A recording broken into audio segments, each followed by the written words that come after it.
Hi friends, ఈరోజు shampoo చేద్దామండి. ఒక కప్పు అలసి గింజలండి, ఒక కప్పు మెంతులండి. మెంతులు నైటే నానబెట్టి పెట్టుకున్నానండి. ఒక బౌల్ తీసుకోవాలండి. మెంతులు అలసి గింజలు వేసుకోవాలండి. ఒక 2 గ్లాస్ వాటర్ పోసుకోవాలి.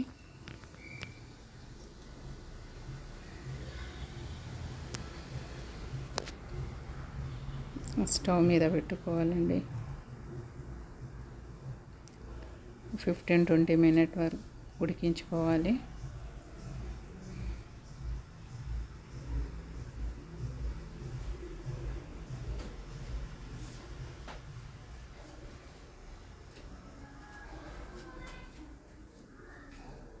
ఉడికిన తర్వాత లిక్విడ్లా తయారవుతుందండి. ఇలా అవుతుందండి.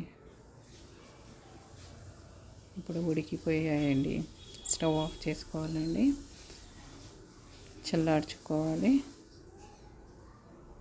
చల్లారిన తర్వాత గట్టి పడిపోతుందండి. ఇప్పుడు గ్రైండ్ చేసుకోవాలండి. ఒక 2 గ్లాస్ వాటర్ పోసుకోవాలండి. ఇప్పుడు ఇందులో 2 కప్ కల్మందా ఉంటుంది కదండి, అలోవేరా, అవి ఆ పీస్ కట్ చేసి వేసుకోవాలండి.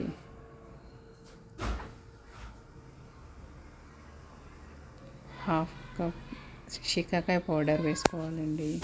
ఒక హాఫ్ కప్ ఆమ్లా పౌడర్ వేసుకోవాలి. ఇవన్నీ కలిపి గ్రైండ్ చేసుకోవాలండి. ఒక 2 గ్లాస్ వాటర్ పోసి తర్వాత ఒక కాటన్ క్లాత్ తీసుకొని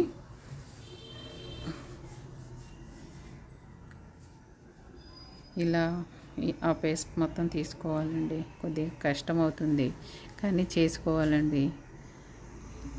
ఈ షాంపూతో హెయిర్ ఫాల్ కూడా కావట్లేదండి. చాలా బాగుందండి ఈ షాంపూ. 1 మంత్ నుంచి యూస్ చేస్తున్నాను. చూడండి, ఇందులో మనం ఏ షాంపూ అయితే యూస్ చేస్తామో అదే షాంపూ ఒక 2 స్పూన్ వేసుకోవాలండి. నేను మీరా షాంపూ వాడతానండి, అదే వేసానండి. బాగా కలుపుకోవాలండి.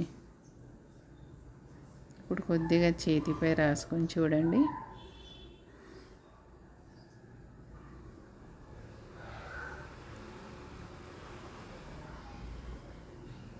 చూడండి, ఇదే షాంపూ ఒక 2 టైం వేసుకోవాలండి.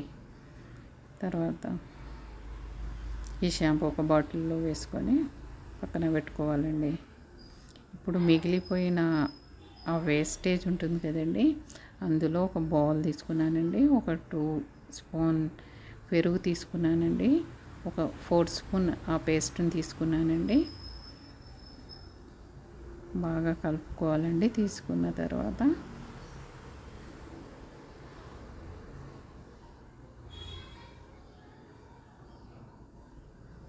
బాగా కలుపుకొని మన హెయిర్కి పట్టించాలండి. పట్టించిన తర్వాత ఒక 2 అవర్స్ ఉంచుకోవాలండి. మినిమం 1 అవర్ అయినా ఉంచుకోవాలండి.